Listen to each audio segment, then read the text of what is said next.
Bon les frérots, comment ça va? De retour ce jour après une longue traversée du désert sur la chaîne les gars.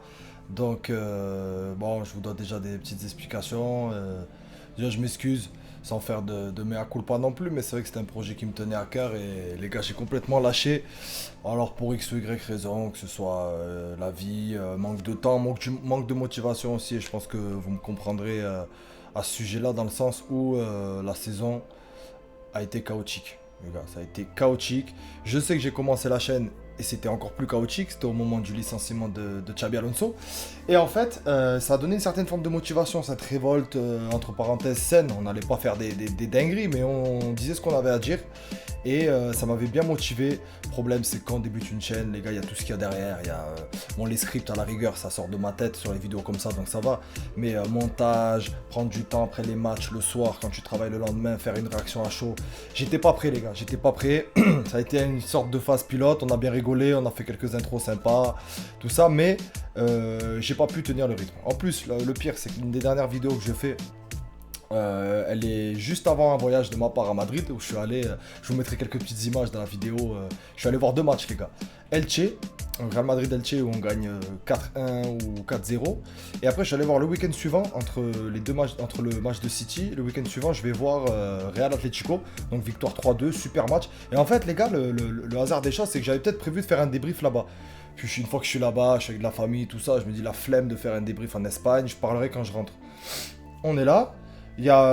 C'est la meilleure période de la saison en fait qu'on a vécu les gars, ça a été pendant que j'étais en Espagne. Donc j'ai apporté de la chance mais à la fois de la malchance parce qu'en fait on gagne ces matchs etc. On bat l'Atlético, on avait passé City après. Et là je me suis dit bah allez je vais refaire des vidéos.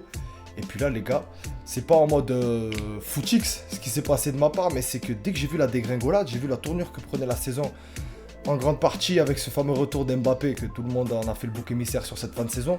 J'ai dit bon stop, cette saison on va rien en tirer, même si on s'est fait des petits espoirs, on va rien en tirer, j'arrête là. Donc je me suis dit on attend la fin de saison, on attend la fin du calvaire et je reviens. Donc c'est pour ça que je suis là les gars, pour vous annoncer un peu ce retour.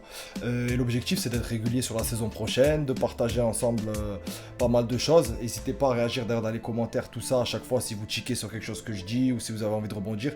Je suis là en tout cas pour répondre et pour partager avec vous. Mais la question la suivante, c'est que maintenant j'ai envie aussi de proposer du contenu, donc des vidéos un peu plus montées, un peu plus scriptées. Donc vous allez en voir arriver là sur les prochaines semaines, surtout sur un sujet dont on va parler un petit peu dans la vidéo à la suite là. Là c'est un peu un débrief en fait rapide de la fin de saison que j'avais envie de vous faire pour vous expliquer ça. Donc de mon côté, ben, je pense que comme tous les Madridistas les gars, on a été soulagés de cette fin de saison. Franchement, il y a de la colère, il y a de la lassitude là sur ce qui s'est passé. On y a cru un petit peu, puis voilà. De toute façon, c'était prévisible et on l'avait vu avec le déclin déjà d'Alonso où les joueurs l'avaient lâché, puis le licenciement, ça a été. Bon, pour moi, ça a été la fin de saison. On s'est fait un peu plaisir sur quelques matchs avec Arbeloa, mais ça n'a pas été suffisant. D'ailleurs, gros big up à Arbeloa qui a été un très très bon soldat, en tout cas, qui a permis que le Real parte pas à la dérive non plus. On est resté pas loin du Barça pendant un moment. On a donné une bonne image en Ligue des Champions, franchement, jusqu'au moins les quarts de finale. On aurait pu aller en demi-finale sans forcément toutes ces blessures qu'on a eues. Mais bon, ça aurait servi à quoi? Rien, les gars. Ce qu'il faut là, c'est repartir d'en bas, reconstruire. Donc pour ça, je pense qu'on est entre de bonnes mains. Après la période dans laquelle je fais la vidéo, là, c'est pas une période très bien pour le Real. On est dans des élections, ça fait perdre du temps. Il se passe rien, on n'a pas forcément des noms. Alors normalement, c'est Mourinho qui va revenir, les gars. Faut être honnête avec tout ce qui circule. Faut arrêter de faire les aveugles. C'est pas parce qu'il n'est pas annoncé officiellement qu'il va pas revenir. Là, normalement, tout est fait. À l'heure où je vous parle, on est le 29 mai. Donc ça va être Mourinho. Ok, très bien. Donc c'est cool. À ce niveau-là, moi je suis plus que content. Je suis un grand partisan de Mourinho. Je l'ai connu à l'époque et je pense que ma génération, on l'a connu, on était jeunes. On n'a pas forcément compris tout ce qu'il y avait autour de Mourinho, mais on a compris une chose, c'est qu'il nous a redonné les couilles, excusez-moi du terme, en Europe et en Espagne. Donc je pense que ça va faire du bien. Ça risque d'être explosif les gars, mais on va se régaler. En tout cas, pour revenir un peu sur la saison, alors ouais, vous avez vu, j'ai pas mis de maillot aujourd'hui parce que franchement je pense que la saison ne mérite pas que je donne encore plus de gaz à l'équipe. Donc voilà, un t-shirt Lacoste simple les gars, petite casquette quand même du Real Madrid. Mais voilà, je voulais faire un petit retour rapide sur la saison. Donc quelques points regrettables moi que j'ai trouvé sur la saison, ça a été le fait qu'en fait on perde encore une année pour cette génération qui est talentueuse au final. On a des joueurs les gars qui méritent d'avoir une belle équipe, qu'on fasse de belles épopées. Là, ça fait 2 ans qu'on gaspille. On a gaspillé 2 ans de Vini, 2 ans de Rodrigo. Bon, malheureusement, lui, il s'est blessé. Et c'est un truc récurrent depuis quelques temps. On a gaspillé 2 ans d'Mbappé. Au final, qu'on le veuille ou non, 2 ans d'Mbappé. Et j'en passe, 2 ans de Valverde, de tout ça. Et le temps, on le rattrape pas, les gars. Ça veut dire que là, on a fait déjà 2 saisons. Rendez-vous compte, dans le football, c'est énorme, 2 saisons. C'est énorme. On les a perdus, donc ça, c'est un de mes gros regrets. Et j'espère qu'on va pas en perdre une 3e l'année prochaine. Il va falloir réagir très vite. Après, le fait qu'il y ait eu une très grosse fracture du vestiaire, qui peut-être il y avait des signes avant-coureurs la saison d'avant, les gars. Mais cette saison, ça a été la catastrophe. Tout le monde le sait, hein, les bagarres, les remises en question de l'entraîneur, de la direction, de la barre de joueurs qui allaient voir le président pour lui dire, ouais, avec leurs parents, ouais, mon fils il joue pas assez. Non mais les gars, on est un club de U15 ou quoi? Le Real Madrid de base, et même n'importe quel club qui veut se faire respecter en Europe doit avoir des règles claires. Donc c'est parti en cacahuète complète, fracture avec le public, dont moi le premier, fracture avec le stade, les gars, il n'y a pas un match où ça sifflait pas à la fin de saison. Donc c'est un très gros regret je pense pour l'ensemble des supporters du Real, hein. On s'est pas désolidarisé de l'équipe, mais les derniers matchs on les regardait presque pas, les gars, on va pas se mentir. Donc franchement c'est terrible pour le club. On n'est pas encore dans un état catastrophique comme l'AC Milan, comme Manchester United, etc. Mais attention à ne pas y arriver. Donc là est tout l'intérêt de la saison prochaine, les gars. C'est un point de bascule la saison prochaine, que ce soit sur les choix de transfert, sur les choix économiques aussi, pour le niveau structurel du club, et surtout pour le choix sportif. Si on laisse une 3e Liga d'affilée au Barça, si on ne fait pas un bon visage en Europe, les gars, qu'est-ce qui va se passer? On va commencer à rentrer dans une très mauvaise dynamique, ce qu'il ne faut pas laisser s'installer. En tout cas, ce que j'ai pas aimé aussi, un de mes regrets, c'est cette perte de notoriété. Le Real fait moins peur, fait beaucoup moins peur qu'avant, en tout cas, même si on avait encore cette hype en Europe cette année. Ou là, attention, le Bernabeu, vous allez voir, les équipes, elles vont avoir peur. Oui, elles ont eu, mais à la fin, en Liga, on se fait pas respecter par des petits, les gars, alors que de base, on est censé assurer sur ces matchs-là. En Europe, on s'est quand même fait taper. On va arrêter de dire que le Bernabeu ça, on s'est fait taper, les gars, chez nous. Et finalement, ça envoie aussi une mauvaise image, pas que aux supporters, mais aussi à de potentiels futurs coachs ou à de potentiels futurs joueurs, en fait, je pense. Parce que là, cette année, les gars, le vestiaire, c'est un panier de crabes. Et on a voulu ramener des coachs, Jürgen Klopp, un autre, etc. Et les mecs refusent la plupart du temps parce qu'ils savent que de 1, ils n'auront pas les pleins pouvoirs. Et que de 2, c'est un enfer pas possible, les gars, avec toutes ces stars, avec tout ce bordel. C'est incoachable. Les joueurs, c'est pareil, ils se disent, oula, je vais arriver dans une équipe qui n'est pas équilibrée, qui a des soucis au niveau de l'organisation, au niveau du relationnel entre les joueurs. Et ça, il faut faire très attention, les gars, avec tout ce qui sort dans les médias, qu'on sait très bien qu'il y a au moins 50% qui est faux.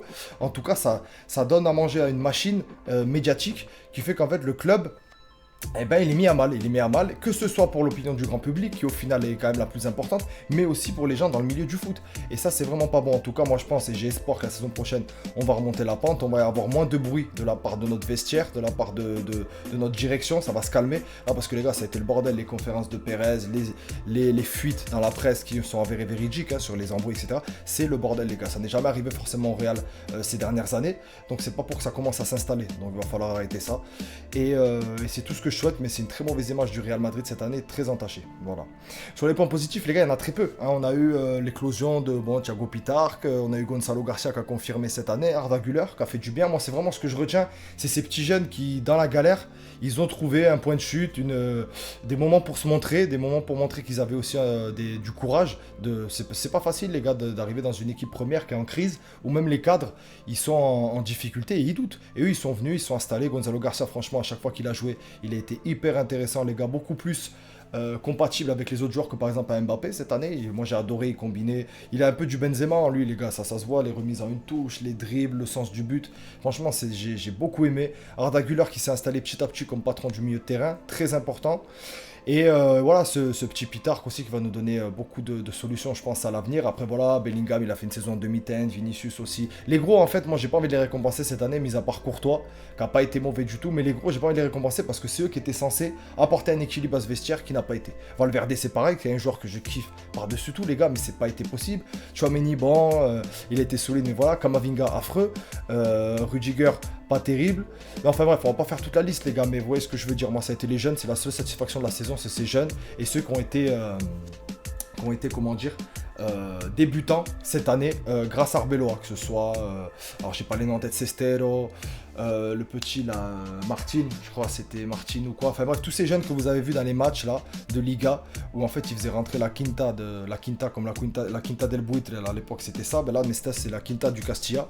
Ils faisaient rentrer 4 ou 5 jeunes à chaque match et ça faisait du bien. Ça a permis d'apporter de la fraîcheur dans une saison où en fait il n'y avait rien à célébrer. Donc au moins ça les gars.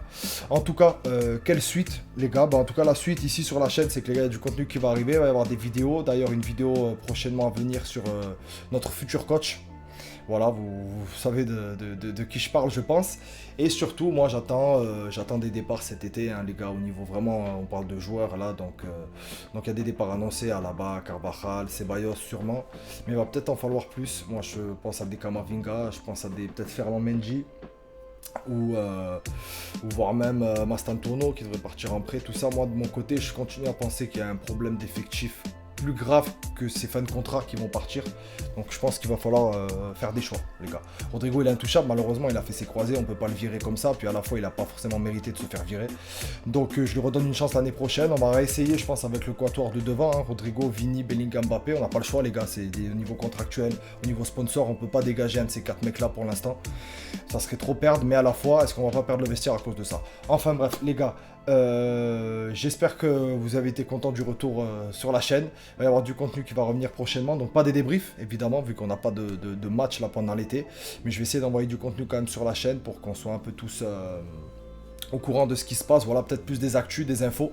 Surtout qu'on aura un peu une idée de l'équipe et de la structure de l'équipe à venir. Donc en tout cas, restez branchés, les frérots, parce que va y avoir des vidéos plus storytelling, des vidéos d'actu. Et donc n'hésitez pas à réagir sous la vidéo, à vous abonner à la chaîne, à vous abonner au TikTok aussi, il va y avoir du contenu qui va être publié là-bas. Et en tout cas, n'hésitez pas aussi à laisser un pouce bleu, les gars, si vous êtes contents du retour de Madridista comme un autre. Partagez au max aussi, les gars, n'hésitez pas si vous kiffez. Et en tout cas, je vous remercie d'avoir suivi la vidéo jusqu'au bout et à bientôt. Vamos!